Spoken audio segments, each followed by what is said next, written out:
ನೀವೇ ಹೇಳಿದ್ರಿ 45 ಮೂಳೆಗಳು ನಾನು ಮುರಿದಿದೆ ಸರ್, ಆದರೂ ಇವತ್ತು ಹೋರಾಟ ಮಾಡ್ತಿದ್ದೀರಿ, ಯಾಕೆ ನಾನು ನಿಲ್ಲಬೇಕು ಅಂತ ಹೇಳಿ. ಟೆಕ್ನಿಕಲಿ ನೀವು ಸ್ಟ್ರಾಂಗ್ ಆಗಿದ್ರೆ ನೀವು ಕೂತ್ಕೊಳೋದೇ ಇಲ್ಲ, ನೀವು ಹೆಂಗಾದ್ರೂ ಮಾಡಿ ನಾನು ಫೈಟರ್ ಆಗಬೇಕು ಅಂತೀರ. ಇವ್ರನ್ನೆಲ್ಲ ಯಾರೇ ನೋಡ್ತಾರೆ, ತಲೆಯಲ್ಲಿ ಕೂದಲಿಲ್ಲ ಏನಿಲ್ಲ, ಇವ್ರಿಗೆಲ್ಲ ನಾವು ದುಡ್ಡು ಹಾಕ್ಬೇಕು. ನಾನು ಫೈಟರ್ ಆಗಿದ್ದಕ್ಕೆ ಒಬ್ಬ ನಟನಾಗಿ ಅವಕಾಶ ಸಿಕ್ತು ಅಂತೀರಾ?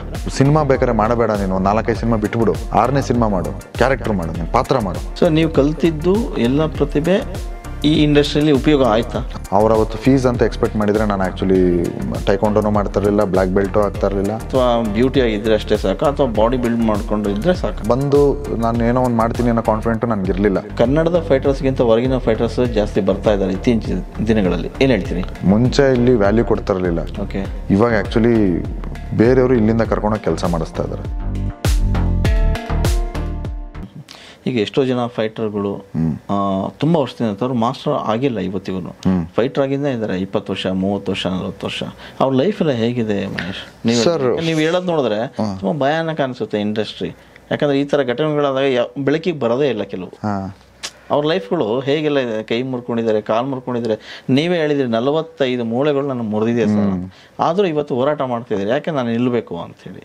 ಈ ಎಕ್ಸಸೈಸ್ ಬಿಟ್ಟರೆ ಓಡಾಡೋಕ್ಕಾಗಲ್ಲ ಮತ್ತೆ. ಇವಾಗ ಅದು ರಿಕವರಿ ಮಾಡಬೇಕಂದ್ರೆ ಆ ಸ್ಟ್ರೆಂಥಿಂಗ್ ಮೇಂಟೈನ್ ಮಾಡಬೇಕು, ವರ್ಕೌಟ್ ಮಾಡಬೇಕು. ರೆಸ್ಟ್ ಬಿಟ್ವಿ ಅಂದರೆ ಮತ್ತೆ ಕಂಡಮ್ ಆಗ್ತವೆ. So fitness is like that. Life time ನೀವು 6 ಪ್ಯಾಕ್ಸೇ ಮೇಂಟೈನ್ ಮಾಡೋಕ್ಕಾಗಲ್ಲ. ಲೈಫ್ ಲಾಂಗ್ ನೀವು 6 ಪ್ಯಾಕ್ ಮೇಂಟೈನ್ ಮಾಡೋಕ್ಕೆ ಏನು ಡಯಟ್ ಮಾಡ್ತೀವೋ ಅದನ್ನೇ ಕಂಟಿನ್ಯೂ ಮಾಡೋಕ್ಕಾಗಲ್ಲ. ಅದು ಒಂದು ಸೆಕೆಂಡ್ ನಿಮಗೆ ಎಫೆಕ್ಟೇ, ಡ್ಯಾಮೇಜ್ ಆಗಿಬಿಡುತ್ತೆ ಬಾಡಿ. ಸೊ ಅದನ್ನು ಸರ್ಟನ್ ಪೀರಿಯಡಲ್ಲಿ ಮಾಡಬೇಕು, ದೆನ್ ಸ್ಲೋ ಮೂವ್ ಆನ್ ಆಗ್ತಾ ಇರಬೇಕು. ಆ್ಯಂಡ್ ಫೈಟರ್ಸ್ ಏನಕ್ಕೆ ಫೈಟರ್ ಆಗಲ್ಲ ಅಂತ ನೀವು ಹೇಳಿದ್ರಿ. ಟೆಕ್ನಿಕಲಿ ನೀವು ಸ್ಟ್ರಾಂಗ್ ಆಗಿದ್ರೆ ನೀವು ಕೂತ್ಕೊಳೋದೇ ಇಲ್ಲ, ನೀವು ಹೆಂಗಾದ್ರೂ ಮಾಡಿ ನಾನು ಫೈಟರ್ ಆಗಬೇಕು ಅಂತೀರ. ಟೆಕ್ನಿಕಲಿ ಡೌಟ್ ಇದ್ದಾಗ ಬೇಡ ಸುಮ್ಮನೆ ಏನಕ್ಕೆ ನಾವು ಇದೇ ಮಾಡ್ಕೊಂಡು ಹೋಗೋಣ ಅಂತ ಹಂಗೆ ಸರ್ವೈವ್ ಆಗ್ಬಿಡ್ತಾರೆ, ಅಷ್ಟೇ ಡಿಫ್ರೆನ್ಸ್ ಸರ್. ಸರ್ ಸಿನಿಮಾದಲ್ಲಿ ಆ್ಯಕ್ಚುಲಿ ಇವತ್ತೂ ನನಗೆ ಅದಿದೆ. ಹಿಂದ್ಗಡೆ ಯಾರೊಬ್ರು ಬಂದು ಹೇಳ್ತಾರೆ ನನಗೆ, ಇವಾಗ ನಾನು ಸಿನಿಮಾ ಮಾಡಬೇಕು ಅಂತ ಹೋದಾಗ ಇವ್ರನ್ನೆಲ್ಲ ಯಾರೇ ನೋಡ್ತಾರೆ, ತಲೆಯಲ್ಲಿ ಕೂದಲಿಲ್ಲ ಏನಿಲ್ಲ, ಇವ್ರಿಗೆಲ್ಲ ನಾವು ದುಡ್ಡು ಹಾಕ್ಬೇಕಾ. ಮೊನ್ನೆ ಯಾರೋ ಹಂಗೆ ಅಂದರು, ನಾನು ಅಂದೆ ಸರ್ ಆ ಥರ ಆದಾಗ ಆ್ಯಕ್ಚುಲಿ ನನಗೆ ನೀವು ನಂಬಿ ಮುಂದೆ ಬಿಟ್ಟಿಲ್ಲ ಅಂತಂದ್ರೆ ಆ್ಯಕ್ಚುಲಿ ನಾವು ಹೆಂಗೆ ಪ್ರೂವ್ ಮಾಡ್ಕೊಳಕ್ಕಾಗುತ್ತೆ. ಕರೆಕ್ಟ್, ಡೌಟ್ ಪಡಬೇಡಿ ಸರ್ ಅಂತ ನಾನು ರಿಕ್ವೆಸ್ಟ್ ಮಾಡ್ಕೊಂಡೆ ಅವ್ರನ್ನ. ಭಾಳಷ್ಟು ಜನ ತಲೆ ಕೂದಲು ಇಲ್ಲದರೆ ಇವತ್ತು ಇಂಡಸ್ಟ್ರಿನ ಆಳಿದ್ದಾರೆ. ಒಂದು ಮಟ್ಟ ಕಥೆನೇ ಸಾಕ್ಷಿ ಅದಕ್ಕೆ ಅಲ್ವಾ? ಹೌದು ಸರ್. ಹಂಗೆ ಅನ್ಕೊಳ್ಳೋದು ತಪ್ಪು. ಪ್ರತಿಭೆ ಯಾರ ಸ್ವತ್ತಲ್ಲ, ಅದು ಸಾಧಕನ ಸ್ವತ್ತು. ಆಗುತ್ತೆ, ನೀವು ಸಾಧನೆ ಮಾಡ್ತಾ ಇದ್ದೀರಾ, ನಿಮ್ಮಲ್ಲಿ ಪ್ರತಿಭೆ ಇದೆ, ಇವತ್ತಲ್ಲ ನಾಳೆ ಏನಾದರೂ ಆಗ್ಬೋದು. ಡೆಫಿನೆಟ್ಲಿ. ಸೊ ನೀವು ಇಂಡಸ್ಟ್ರಿ ಬಂದಾಗ ಆರಂಭದಲ್ಲಿ ಇದ್ದಂಥ ಅಂದರೆ ಏನು ವ್ಯವಸ್ಥೆಗಳಿದ್ವು, ಈಗ ಆ ದಿನಗಳು ಈ ದಿನಗಳಿಗೂ ಹೋಲಿಸ ಅಂದರೆ ಸರಿಸುಮಾರು ನೀವು ಒಂದು 2 ದಶಕ ಆಯ್ತು ಇಂಡಸ್ಟ್ರಿ ಬಂದು ಅಲ್ವಾ? 2 ದಶಕದಿಂದ ಮಹೇಶ್ ಬರೇ ಹಿಂದ್ಗಡೆನೆ ಇದ್ದು ಗುರ್ಸ್ಕೊಂಡು ಇತ್ತೀಚೆಗಷ್ಟೇ ಅವರು ಮೇನ್ ಸ್ಟ್ರೀಮ್ನಲ್ಲಿ ಚೂರು ಕಾಣಿಸ್ಕೊಳ್ತಾ ಇದ್ದಾರೆ ಅಲ್ವಾ? ಸೊ ಈಗ ನಿಮಗೆ ಬರ್ತಾ ಇರೋ ಪ್ರೊಡಕ್ಷನ್ಸು ನಿಮ್ಮನ್ನ ಹೆಂಗೆ ಅಂದರೆ ನಾನು ಫೈಟರ್ ಆಗಿದ್ದಕ್ಕೆ ಒಬ್ಬ ನಟನಾಗಿ ಅವಕಾಶ ಸಿಕ್ತು ಅಂತೀರಾ? ಹೌದು ಸರ್, ನೋ ಡೌಟ್. ನಾನು ಫೈಟರಾಗೆ ಫಸ್ಟ್ ಬಂದಿದ್ದು. ಬಾಡಿ ಎಲ್ಲ ಅದಿದ್ದಾಗ ನಾನು ಆ್ಯಕ್ಚುಲಿ ಬೇರೆ ಥರ ಅಂದ್ಕೊಂಡೆ. ಆಮೇಲೆ ನೆಕ್ಸ್ಟ್ ಸಿನಿಮಾಗಳೆಲ್ಲ ಮಾಡಿದಾಗ 10 ಜನದಲ್ಲಿ ನಾನು ಒಬ್ಬೇ ಬಾಡಿ ಚೆನ್ನಾಗಿದೆ, 10 ಜನದಲ್ಲಿ ಇನ್ನೊಬ್ಬ 4 ಆ ಥರ ತುಂಬ ಗ್ಯಾಂಗ್ಗಳಲ್ಲಿ ಮಾಡಿದ್ದೀನಿ ನಾನು. ಸೊ ಅದಾದಮೇಲೆ ಸತ್ಯಜಿತ್ ಸರ್ ಪಾಪ ಇಲ್ಲ ತೀರ್ಕೊಂಡ್ಬಿಟ್ಟಿದ್ದಾರೆ. ಅವರೊಂದು ಸತಿ ಹೇಳಿದ್ರು, ನೀನು ಒಂಥರ ಡಿಫ್ರೆಂಟ್ ಲುಕ್ ಇದೆಯಾ, ಆ್ಯಕ್ಟ್ ಮಾಡ್ತೀಯಾ, ನೀನೇನಕ್ಕೆ ಈ ಥರ ಎಲ್ಲ ಮಾಡ್ತೀಯ, ನಿನಗೆ ಸಿನಿಮಾ ಬೇಕಾದ್ರೆ ಮಾಡಬೇಡ, ನೀನು 4-5 ಸಿನಿಮಾ ಬಿಟ್ಬಿಡು, 6ನೇ ಸಿನಿಮಾ ಮಾಡು, ಕ್ಯಾರೆಕ್ಟರ್ ಮಾಡು, ನೀನು ಪಾತ್ರ ಮಾಡು. ಆ ಥರ ಎಲ್ಲ ಈ ಥರ ಪಾತ್ರಗಳೆಲ್ಲ 100 ಸಿನಿಮಾ ಮಾಡಿದ್ರು ನೀನು ಸ್ಕೋರ್ ಮಾಡೋಕ್ಕಾಗಲ್ಲ. ಯಾಕಂದ್ರೆ ನೀನು ನನ್ನ ಹತ್ರ ಮಾತಾಡಿದ್ರು ಫಸ್ಟು. ಎಲ್ಲ ಮಾತಾಡಿದ್ಮೇಲೆ ನೀನು ಏನು ಮಾಡ್ಬೇಕಂತಿದ್ಯಾ, ಏನಾಗಬೇಕಂತಿದ್ಯಾ, ನೀನು ಈ ವಿಚಾರದಲ್ಲಿ ಹುಚ್ಚ ಆಗಿದೆಯಾ, ಈ ಹುಚ್ಚುತನ ನೀನು ಅದಕ್ಕೆ ಯೂಸ್ ಮಾಡು ಅಂತ ಅಂದಾಗ ನಾನೇನು ಮಾಡಿದೆ, ಇಲ್ಲ ಆ ಥರ ಪಾತ್ರಗಳಿದ್ರೆ ಮಾತ್ರ ಮಾಡೋಣ ಅಂದ್ಬಿಟ್ಟು ಪಾತ್ರಗಳೇ ಮಾಡ್ಕೊಂಬಂದೆ.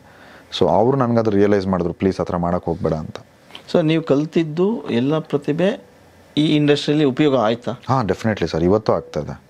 ಹೌದು, ಇವತ್ತು ಆಗ್ತಾಯಿದೆ. ನಾನು ಟೈಕೊಂಡ ಆಗಿರ್ಬೋದು, ನಮ್ಮ ಜೈ ಮಾಸ್ಟ್ರು ಅವತ್ತು ನನ್ನ ಹತ್ರ ದುಡ್ಡಿರಲಿಲ್ಲ. ಅವ್ರು ಅವತ್ತು ಫೀಸ್ ಅಂತ ಎಕ್ಸ್ಪೆಕ್ಟ್ ಮಾಡಿದರೆ ನಾನು ಆ್ಯಕ್ಚುಲಿ ಟೈಕೊಂಡೋನು ಮಾಡ್ತಾ ಇರಲಿಲ್ಲ, ಬ್ಲ್ಯಾಕ್ ಬೆಲ್ಟು ಆಗ್ತಾ ಇರಲಿಲ್ಲ, ಚಾನಲ್ಸ್ಗಳಲ್ಲಿ ಹೋಗಿ ಪರ್ಫಾರ್ಮು ಮಾಡ್ತಾ ಇರಲಿಲ್ಲ, ಸಿನಿಮಾದಲ್ಲಿ ಫೈಟು ಮಾಡೋಕ್ಕಾಗ್ತಾ ಇರಲಿಲ್ಲ. ಯಾಕಂದರೆ ಅವತ್ತು 15 ಇಯರ್ಸ್ಗೆ ಮುಂಚೆ 1000 ರೂಪೀಸ್ ಅಂದರೆ ದೊಡ್ಡ ಅಮೌಂಟ್. ಅದು ಎಲ್ಲಿಂದ ತರಲಿ ಸರ್, ನಾನು 50 ರೂಪಾಯಿ 100 ರೂಪಾಯಿ ಪೇಮೆಂಟ್ ಇಲ್ಲ ನನಗೆ. ಸೊ ಈ ಥರ ಇದ್ದಾಗ ಪಾಪ ನನಗೆ ಅವರು ಕೇಳಲಿಲ್ಲ, ಇಲ್ಲ ನೀನು ಮಾಡಪ್ಪ ಅಂತಂದ್ಬಿಟ್ಟು ಮಾಡಿಸೋದು. ನನಗೆ ಬೇಕಾಗಿರೋದು ಇಂಟ್ರೆಸ್ಟ್ ಅಷ್ಟೇ, ನಿನ್ನೆಲ್ಲ ಇಂಟ್ರೆಸ್ಟ್ ಇದೆ ಮಾಡು ಅಂತ. ಯಾಕಂದರೆ ಅವ್ರ ಮಾಸ್ಟ್ರು ಕಿಮ್ವಿಂಗ್ ಅಂತ ಹೇಳ್ಬಿಟ್ಟು ಕೊರಿಯನ್ ಮಾಸ್ಟ್ರು, ಅವ್ರಿಗೆಲ್ಲ ಫ್ರೀಯಾಗಿ ಟ್ರೈನ್ ಮಾಡಿ ಇವತ್ತು ಅವ್ರದ್ದೇ ಒಂದು ಟೀಮ್ ಇದೆ, ಒಂದು 5-6 ಜನ ಟೀಮ್ ಇದೆ, ಅವ್ರನ್ನೆಲ್ಲ ರೆಡಿ ಮಾಡಿಬಿಟ್ಟಿದ್ದಾರೆ. ಎಷ್ಟೋ ಜನಕ್ಕೆ ಇವತ್ತು ಅವ್ರು ಫ್ರೀಯಾಗಿ ಟ್ರೈನ್ ಮಾಡ್ತಾ ಇದ್ದಾರೆ. Okay, on screen okay, of screen Mahesh ಅವರು ಬದುಕಿಗೋಸ್ಕರ ಒಂದಿಷ್ಟು ಆರ್ಮಿ ಮಕ್ಕಳ ಸ್ಟೂಡೆಂಟ್ಗಳಿಗೆಲ್ಲ ನೀವು ಟ್ರೈನ್ ಅಪ್ ಕೊಡ್ತಾ ಇದ್ದೀರಿ, ಅದ್ರ ಬಗ್ಗೆ ಹೇಳಿ.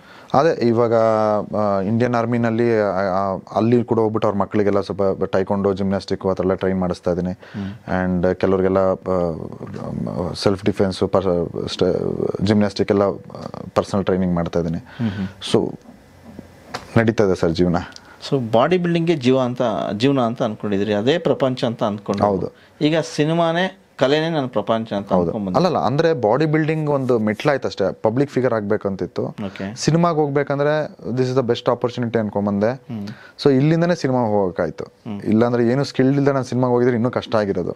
ಸೊ ಆಲ್ರೆಡಿ ನಾನು ಬಾಡಿ ಬಿಲ್ಡಿಂಗ್ ಮಾಡಿ ಒಂದು ನಾಲೆಜ್ ಇತ್ತು, ಬಾಡಿ ಬಗ್ಗೆ ಒಂದು ಹೋಲ್ಡ್ ಇತ್ತು, ಕಂಟ್ರೋಲ್ ಇತ್ತು. ನನ್ನ ಬಾಡಿ ಏನು, ನಾನು ಯಾವ ಥರ ಮಾಡಬೇಕು, ಯಾವ ಥರ ಅದನ್ನು ಟೋನ್ ಮಾಡಬೇಕಂತೆಲ್ಲ ನಾಲೆಜ್ ಇದ್ದಿದ್ದರಿಂದ ಬೇರೆ ಸ್ಕಿಲ್ಗೆಲ್ಲ ಈಸಿ ಆಯಿತು. ನಿಮ್ಮ ಪ್ರಕಾರ ಒಂದು ಸಿನಿಮಾಗೆ ಒಬ್ಬ ಹೀರೋಗೆ ಇರೋ ಕ್ವಾಲಿಟೀಸ್ ಏನೆಲ್ಲ ಇರಬೇಕು? ಅಂದರೆ ಪ್ರತಿಭೆ ಇರಬೇಕಾ, ಅಥವಾ ಬ್ಯೂಟಿ ಆಗಿದ್ದರೆ ಅಷ್ಟೇ ಸಾಕಾ, ಅಥವಾ ಬಾಡಿ ಬಿಲ್ಡ್ ಮಾಡ್ಕೊಂಡು ಇದ್ದರೆ ಸಾಕಾ? ಸರ್ ಡಿಪೆಂಡ್ ಸರ್, ಜನ ಏನು ಎಕ್ಸ್ಪೆಕ್ಟ್ ಮಾಡ್ತಾರೆ, ಏನು ಅವ್ರಿಗೇನು ಇಷ್ಟ ಆಗುತ್ತೆ ಅಂತ ಹೇಳೋಕ್ಕಾಗಲ್ಲ.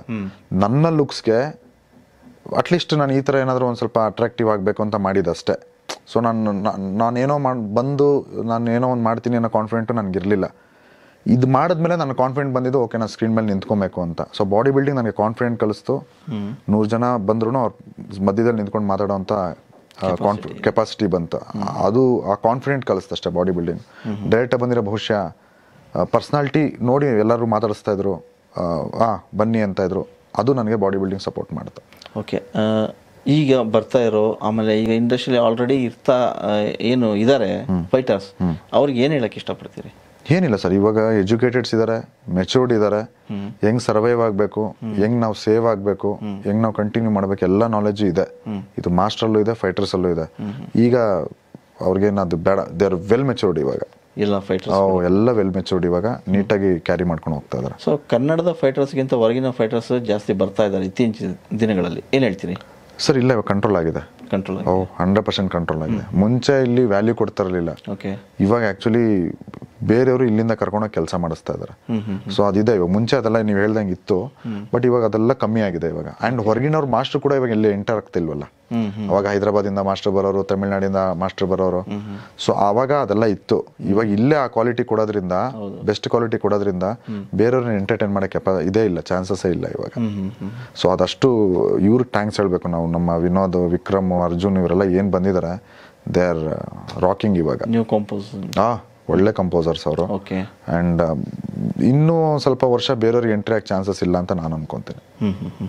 ಓಕೆ, ಈಗ ಮಹೇಶ್, ಇದು ನಿಮ್ಮ ತಾಯಿ ಕೂಡ ಆರ್ಟಿಸ್ಟ್ ಅಂತ ಕೇಳ್ಪಟ್ಟೆ. ಅಂದ್ರೆ ಅವ್ರು ತುಂಬಾ ಆಕ್ಟ್ ಮಾಡ್ತಾರೆ ಸ್ಕ್ರೀನ್ ಮೇಲೆ, ತುಂಬಾ ಚೆನ್ನಾಗಿ ಆಕ್ಟ್ ಮಾಡ್ತಾರೆ ಅಂತ. ಅದು ಅವ್ರ ಬಗ್ಗೆ ಹೇಳೋದು ಸರ್. ನಾನು ಸಾಗುದದ್ರು ಅಂತ ಒಂದು ಸಿನಿಮಾ ಹೀರೋ ಆಗಿ ಮಾಡ್ತಾ ಇದ್ದೆ ನಾನು. ಒಂದ್ ಸೆಕೆಂಡ್ ಸ್ಪೆಷಲ್ ಕ್ಯಾರೆಕ್ಟರ್ ಅದು. ಅದರಲ್ಲಿ ಒಂದು ಅಜ್ಜಿ ಕ್ಯಾರೆಕ್ಟರ್, ಕುರುಡಿ ಕ್ಯಾರೆಕ್ಟರ್ ಮಾಡ್ಬೇಕಾಯ್ತು. ನಾವ್ ಯಾರು ನೋಡ್ತಾ ಇದ್ವಿ. ಆಮೇಲೆ ಅದಕ್ಕೆ ಆಕ್ಟಿಂಗ್ ತರ ಬೇಡ, ಲೈಕ್ ನ್ಯಾಚುರಲ್ ಆಗಿ ಬರ್ಬೇಕಂದ್ರೆ ಏನ್ ಮಾಡ್ಬೇಕಂದ್ರೆ ನಮ್ಮ ಅಮ್ಮನ ನೋಡೋಣ ಮಾಡ್ಸೋಣ ಅಂತ ಮಾಡಿದ್ರು. ಕ್ಯಾರೆಕ್ಟರ್ ಚೆನ್ನಾಗಿತ್ತು, ಕ್ಲಿಕ್ ಆಯ್ತು. ಅದೇ ಫಸ್ಟ್ ಮಾಡಿದ್ದು ನಮ್ಮಮ್ಮ. ಎಲ್ಲ ಒಂದೊಂದೇ ಟೇಕ್ ಓಕೆ ಮಾಡ್ತಾ ಇದ್ರು, ಫಸ್ಟ್ ಟೈಮೇನೆ. ಆಮೇಲೆ ಅವ್ರ ಕ್ಯಾಮ್ರಾಗೆ ಎದ್ರಕೊಂತಾರೆ, ಎಲ್ಲಿ ಕ್ಯಾಮ್ರಾ ಇಟ್ಟಿದೀವಿ ಅಂತಾನು ಹೇಳಿರ್ಲಿಲ್ಲ ನಮ್ಮಮ್ಮಂಗೆ. ಕಣ್ಣಿಗೆ ಬ್ಲಾಕ್ ಕಲರ್ ಗ್ಲಾಸ್ ಹಾಕಿದ್ರು. ಸೊ ಹಾಗಾಗಿ ನಮ್ಮಮ್ಮಂಗೆ ಹಿಂಗೆ ಹೇಳ ಮಾಡಲ್ಲ, ಅವ್ರು ಒಂದೊಂದೇ ಟೇಕಕ್ಕೆ ಹಂಗಂಗೆ ಹೇಳೋರು. ಆ ನ್ಯಾಚುರಲಿಟಿ ಸಿಕ್ತು. ಅದನ್ನ ನೋಡಿ ಅಮ್ಮ ಐ ಲವ್ ನಲ್ಲಿ ಒಂದು ಕುರುಡಿ ಕ್ಯಾರೆಕ್ಟರ್ ಬೇಕು ಒಂದು ಸಾಂಗ್ಗೆ ಅಂತ ಅಂದ್ಬಿಟ್ಟು ಅಮ್ಮ ಐ ಲವ್ ನಮ್ಮ ಚಿರಂಜೀವಿ ಸರ್ಜ್ ಅವ್ರದ್ದು ಲಾಸ್ಟ್ ಸಿನಿಮಾ, ಪಾಪ ಅದ್ರಲ್ಲೂ ಆಕ್ಟ್ ಮಾಡಿಸಿದ್ರು. 2 ಸಿನಿಮಾ ಆಕ್ಟ್ ಮಾಡಿದ್ರು ನಾವು. ಅಮ್ಮನ ಜೊತೆಗೆ ಈಗ ಮಹೇಶ್ ಅವರು ರೆಡಿ ಆಗ್ತಿದ್ದಾರೆ ಆಕ್ಟ್ ಮಾಡೋದಕ್ಕೆ, ಅಥವಾ ಮಹೇಶ್ ಜೊತೆಗೆ ಅಮ್ಮನೂ ಕೂಡ ರೆಡಿ ಆಗಿದ್ದಾರೆ? ಹೌದು, ಇವಾಗ ಈ ಸಿನಿಮಾನು ಆಕ್ಟ್ ಮಾಡ್ತೀನಿ ಅಂತ ಹೇಳ್ತಾವ್ರೆ. ಓಕೆ, ಇನ್ನೇನು ಹೇಳಕ್ ಇಷ್ಟಪಡ್ತೀರಿ ಮಹೇಶ್? ಅಂದ್ರೆ ಆಸ್ ಎ ಫೈಟರ್ ಆಗಿ ಆಕ್ಟರ್ ಆಗಿದ್ದೀರಿ, ಈಗ ಸಿನಿಮಾ ಕೂಡ ಇಂಡಿಪೆಂಡೆಂಟ್ ಆಗಿ ಮಾಡ್ತಾ ಇದ್ದೀರಾ. ಅದು ಸ್ಪೋರ್ಟ್ಸ್ ಜಾನರ್ ಸಿನಿಮಾ ಬೇರೆ, ಕಿಕ್ ಬಾಕ್ಸಿಂಗ್ ಬೇರೆ ಹೇಳ್ತಾ ಇದ್ದೀರಿ. ಅಂದ್ರೆ ಕನ್ನಡಕ್ಕೊಂದು ಹೊಸ ಪರಿಚಯ. ಸೊ ನೀವು ಆಗ್ಲೇ ಹೇಳ್ದಂಗೆ ಟೈಗರ್ ಪ್ರಭಾಕರ್ನ ನನಗೆ ಸ್ಫೂರ್ತಿ, ಅವ್ರು ನೋಡಿ ನಾನು ಕಲಿತೆ ಅಂತೇಳಿ. ಟೈಗರ್ ಪ್ರಭಾಕರ್ ಅವರ ಯಾವೆಲ್ಲ ಸಿನಿಮಾ ನೋಡಿದ್ರಿ, ಏನೆಲ್ಲ ಅದರಿಂದ ಇನ್ಸ್ಪೈರ್ ಆದ್ರಿ? ಸೊ ತುಂಬಾ ಸಿನಿಮಾ ನೋಡಿದ್ದೀನಿ. ಕಾಡಿನ ರಾಜ ಲೆಕ್ಕ ಇಲ್ದಷ್ಟು ಸತಿ ನೋಡಿದ್ದೀನಿ ನಾನು. ಯಾಕಂದ್ರೆ ಕಾಡಿನ ರಾಜ ಆಗಿರ್ಬೋದು, ಆಮೇಲೆ ಪುಟಾಣಿ ಏಜೆಂಟ್ 1, ಇವರೆಲ್ಲ ಲೈಕ್ ಲೆಜೆಂಡ್ರಿ ಸರ್. ಅಂದ್ರೆ ಅದೆಲ್ಲ ಇಲ್ಲಿ ಏನಂತಾರೆ ಗೊತ್ತಾ, ಅದೇನಕ್ಕೆ ಇದು ಚಿಕ್ಕದು ಮಾರ್ಕೆಟ್ ಅಂತ ಚಿಕ್ಕದಾಗೆ ಆಗೋಯ್ತು. ಬಟ್ ಇವಾಗೇನೋ ಬೇರೆ ತರ ಆಗ್ತಾ ಇದೆ. ಬಟ್ ನಮ್ಮಲ್ಲಿರೋದು ಎಲ್ಲೂ ಇಲ್ಲ ಸರ್. ಇಲ್ಲಿ ಏನೇ ಎಕ್ಸ್ಪೆರಿಮೆಂಟ್ ಆಗಿದ್ರು ಆಗಿನ ಕಾಲದಿಂದನೂ ಅದನ್ನ ಬೇರೆಯವರು ಅದನ್ನ ಇಂಪ್ಲಿಮೆಂಟ್ ಮಾಡ್ಕೊಂಡಿದ್ದಾರೆ ಅಷ್ಟೇ. ಎಲ್ಲ ಇಲ್ಲಿಂದನೇ ಸ್ಟಾರ್ಟ್ ಆಗೋದು. ಆರ್ಟಿಸ್ಟ್ನ ಸೃಷ್ಟಿ ಮಾಡೋದಾಗಿರ್ಬೋದು, ಮ್ಯೂಸಿಕಲ್ಲಿ ಆಗಿರ್ಬೋದು, ಕ್ಯಾಮ್ರಾದಲ್ಲಿ ಏನು ಎಕ್ಸ್ಪೆರಿಮೆಂಟ್ ಇರ್ಬೋದು, ಎಲ್ಲ ಇಲ್ಲಿಂದನೇ ಸ್ಟಾರ್ಟ್ ಆಗಿರೋದು. ಬಟ್ ನನಗೇನಂದರೆ ನಾನು ಹೊಸದೇನು ಮಾಡೋಕ್ಕಾಗಲ್ಲ, ಇರೋದನ್ನೇನಾದರೂ ಮಾಡಬೇಕು, ಅದನ್ನು ಬೇರೆ ಥರ ಮಾಡ್ಬೇಕನ್ನೋದು ಅಷ್ಟೇ ನಂದಿರೋದು. ಆ್ಯಂಡ್ ಈ ಸಿನಿಮಾ ಆ್ಯಕ್ಚುಲಿ ನನಗೆ ಕೈ ಹಿಡಿಯುತ್ತೆ.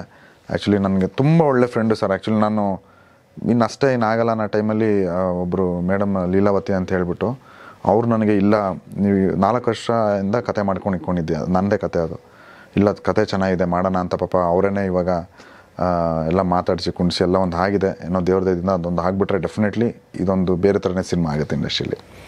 ಎಸ್, ಲೈಫಲ್ಲಿ ಫೈಟ್ ಮಾಡ್ತಾ ಬದುಕಬೇಕು ನಿಜ. ಸೊ ಈ ಪ್ರತಿಯೊಬ್ಬರು ಫೈಟ್ ಮಾಡ್ತಾನೆ ಇರ್ತಾರೆ ಬದುಕೋಕ್ಕೋಸ್ಕರ. ಹಾಗೆಯೇ ನಮ್ಮ ಮಹೇಶ್ ಸಿದ್ದು ಅವರು ಕೂಡ ಲೈಫಲ್ಲಿ ಫೈಟ್ ಮಾಡ್ತಾ ಮಾಡ್ತಾ ಸಿನಿಮಾಗೆ ಎಂಟ್ರಿ ಆಗಿ, ಸಿನಿಮಾದಲ್ಲೂ ಫೈಟ್ ಆಗಿ, ಫೈಟರ್ ಆಗಿ, ಮತ್ತು ಅಲ್ಲಿ ಒಂದಿಷ್ಟು ಸಿನಿಮಾದಲ್ಲಿ ಗೊತ್ತಲ್ಲ, ನೀವು ಆರಂಭದಲ್ಲಿ ಹೋದರೆ ಒಂದಿಷ್ಟು ಸ್ಪೇಸ್ ಸಿಗಲ್ಲ, ಜಾಗ ಕೊಡಲ್ಲ, ಗಟ್ಟಿ ಜಾಗ ಮಾಡ್ಕೊಳ್ಬೇಕಂದ್ರೆ ಅವಮಾನಗಳು ಮಾಡ್ಕೋಬೇಕು, ಆಮೇಲೆ ಸನ್ಮಾನಗಳಾಗ್ತದೆ. ಸೊ ಹಾಗೆಯೇ ಮಹೇಶ್ ಅವರು ಕೂಡ ಸಾಕಷ್ಟು ಅವಮಾನಗಳನ್ನ ಅನುಭವಿಸಿ, ಸೊ ತಾನು ಸಾಧಕ ಆಗಬೇಕು, ಸಾಧನೆ ಮಾಡಬೇಕು ಅಂಥೇಳಿ ಲೈಫಲ್ಲಿ ಅಚೀವ್ಮೆಂಟ್ ಮಾಡೋದಕ್ಕೆ ಹೊರಟಿದ್ದಾರೆ.